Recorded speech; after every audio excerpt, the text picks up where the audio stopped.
بسم اللہ الرحمن الرحیم۔ کھانے کے متعلق سنتیں۔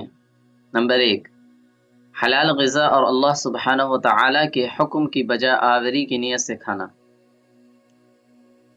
اللہ سبحانہ و تعالی کا ارشاد ہے، یا ایہا الذین آمنوا کلوا من طیبات ما رزقناکم واشکروا للہ ان کنتم ایاہ تعبدون۔ ترجمہ: اے ایمان والو، جو پاکیزہ چیزیں ہم نے تمہیں رزق کے طور پر عطا کی ہیں ان میں سے جو چاہو کھاؤ اور اللہ کا شکر ادا کرو اگر واقعی تم صرف اسی کی بندگی کرتے ہو۔ سورۃ البقرہ آیت نمبر 172۔ انسانی ضرورت کے لحاظ سے کھانے کی 5 قسمیں ہیں۔ نمبر 1، فرض، یعنی اس قدر کھانا کے فرائض کی ادائیگی کر سکے۔ نمبر 2، مباح، یعنی پیٹ بھر کر کھانا تاکہ قوی اور مضبوط ہو سکے۔ نمبر 3، حرام، یعنی پیٹ بھر جانے کے بعد اس قدر کھانا جو نقصان دہ ہو، مگر یہ کہ روزہ کے لیے قوت حاصل کرنا یا اپنے مہمان کو شرم سے بچانا ہو تو پھر حرام نہیں۔ نمبر 4، مستحب، یعنی زیادہ عبادت کرنے یا علم حاصل کرنے یا کروانے کی غرض سے ہو۔ نمبر 5، مکروہ، یعنی پیٹ بھر جانے کے بعد اس قدر کھانا کے نقصان دہ نہ ہو۔ نمبر 2، کھانے پینے میں اسراف سے بچنا۔ اللہ سبحانہ و تعالی کا ارشاد ہے، وَكُلُوا وَاشْرَبُوا وَلَا تُسْرِفُوا إِنَّهُ لَا يُحِبُّ الْمُسْرِفِينَ۔ ترجمہ: اور خوب کھاؤ اور پیو اور حد سے مت نکلو، بے شک اللہ تعالی حد سے نکل جانے والوں کو پسند نہیں کرتا۔ سورۃ الاعراف آیت نمبر 31۔ آپ صلی اللہ علیہ وسلم نے فرمایا، کھاؤ اور پیو اور صدقہ کرو اور کپڑے پہنو جب تک کہ اس کے ساتھ اسراف اور تکبر نہ ملے۔ سنن ابن ماجہ حدیث نمبر 3605۔ نمبر 3، پیٹ بھر کر نہ کھانا۔ حضرت ابو ہریرہ رضی اللہ عنہ سے روایت ہے کہ رسول اللہ صلی اللہ علیہ وسلم نے فرمایا، مومن ایک آنت میں کھاتا ہے اور کافر 7 آنتوں میں کھاتا ہے۔ سنن ابن ماجہ حدیث نمبر 3256۔ مسئلہ: حدیث کا مطلب یہ ہے کہ کافر بہت کھاتا ہے اور مومن کم کھاتا ہے، نیز یہ بات بطور اکثر کے ہے، یہ مطلب نہیں کہ بہت کھانے والا کافر ہی ہوتا ہے۔ بعض مومن بھی بہت کھاتے ہیں۔ شاہ ولی اللہ محدث دہلوی رحمۃ اللہ علیہ فرماتے ہیں کہ اس کے معنی یہ ہے کہ کافر کی تمام تر حرص پیٹ ہوتا ہے اور مومن کا اصل مقصد آخرت ہوا کرتی ہے۔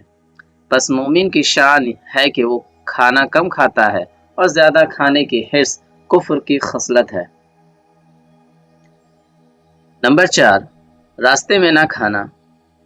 آپ صلی اللہ علیہ وسلم نے فرمایا، بازار میں کھانا بے حیائی ہے۔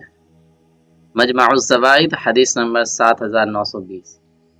نمبر 5، جمعہ کے دن جمعہ کی نماز کے بعد کھانا اور قیلولہ کرنا۔ حضرت سہل بن سعد رضی اللہ عنہ فرماتے ہیں کہ ہم کھانا اور قیلولہ نماز جمعہ کے بعد کیا کرتے تھے۔ صحیح بخاری حدیث نمبر 6289۔ نمبر 6، رات کا کھانا ترک نہ کرنا۔ نبی اکرم صلی اللہ علیہ وسلم نے فرمایا، رات کا کھانا کھاؤ اگرچہ ایک مٹھی ردی کھجور ہی کیوں نہ ہو، اس لیے کہ رات کا کھانا چھوڑنا بڑھاپے کا سبب ہے۔ جامع ترمذی حدیث نمبر 1856۔ نمبر 7، سونے چاندی کے برتن میں نہ کھانا۔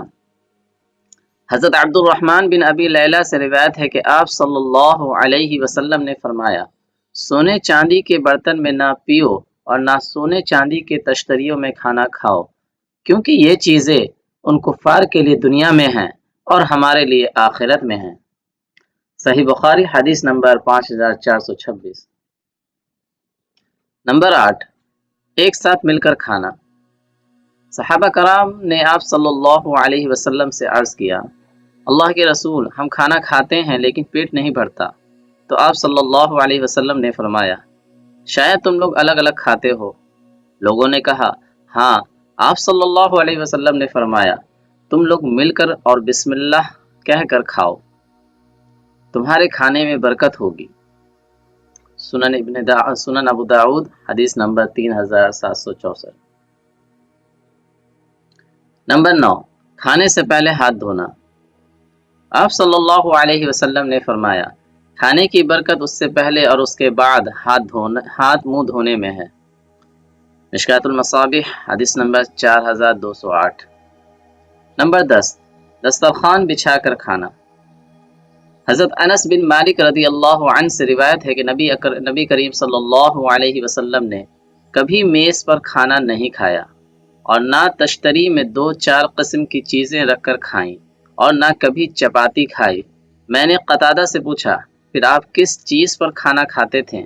بتلایا کہ سفرہ پر، یعنی چمڑے کے ایک دسترخوان پر۔ صحیح بخاری حدیث نمبر 5415۔ نمبر 11، تواضع سے کھانا اور انکساری والی نشست اختیار کرنا۔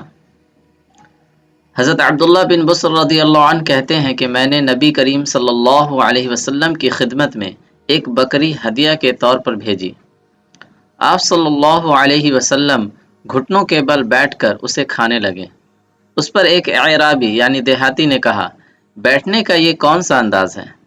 آپ صلی اللہ علیہ وسلم نے فرمایا، اللہ تعالی نے مجھے ایک مہربان و شفیق بندہ بنایا ہے، نہ کہ مغرور اور عناد رکھنے والا۔ سنن ابن ماجہ حدیث نمبر 3263۔ مسئلہ، کھانے کے لیے بیٹھنے کی 3 مستحب طریقے علامہ شامی رحمۃ اللہ علیہ نے نقل فرمائے ہیں۔ نمبر 1، اکڑو، یعنی آدمی سرین پر بیٹھے اور گھٹنوں کو کھڑا رکھے، اسی کو علامہ شامی رحمۃ اللہ علیہ نے پہلا درجہ دیا ہے۔ نمبر 2، 2 زانوں، یعنی دونوں پاؤں کو بچھایا جائے گا اور ایک کی پشت دوسرے پر رکھ کر اور آگے کی طرف جھک کر بیٹھیں گے۔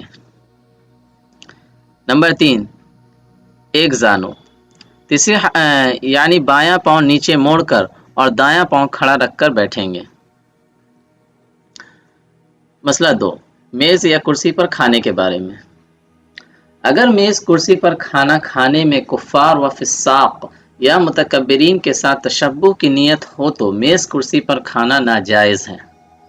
اگر تشبہ کی نیت نہ ہو تب بھی خلاف سنت ہے، اس لیے اس سے احتراز لازم ہے۔ لیکن آج کل ہوٹلوں میں نیچے بیٹھ کر کھانے کا انتظام نہیں ہوتا، یا ایسے مقامات جہاں اس میں ابتلاء عام ہو تو میز کرسی پر کھانے کی گنجائش ہے۔ کھانے پینے سے متعلق کچھ ضروری مسائل۔ نمبر 1، گٹکا، تمباکو، سگریٹ، بیڑی یا اسی طرح کی اور دوسری چیزیں جن سے نشہ آتا ہو کا استعمال مکروہ تحریمی ہے، یعنی حرام کے قریب ہے۔ اگر نشہ نہ بھی آتا ہو تب بھی اس کے استعمال میں مال کو برباد کرنا، دوسروں کو تکلیف پہنچانا اور خود اپنے آپ کو ہلاکت میں ڈالنا وغیرہ گناہ شامل ہیں، اس لیے یہ بھی مکروہ تحریمی ہے۔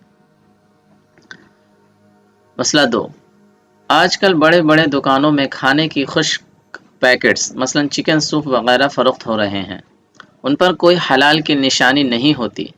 ایسا کھانا عام طور پر یورپین ممالک سے امپورٹ کیا جاتا ہے۔ دکان مالکوں کو حلال و حرام سے کوئی سروکار نہیں ہوتا، ان کی پیش نظر محض اپنا نفع ہوتا ہے۔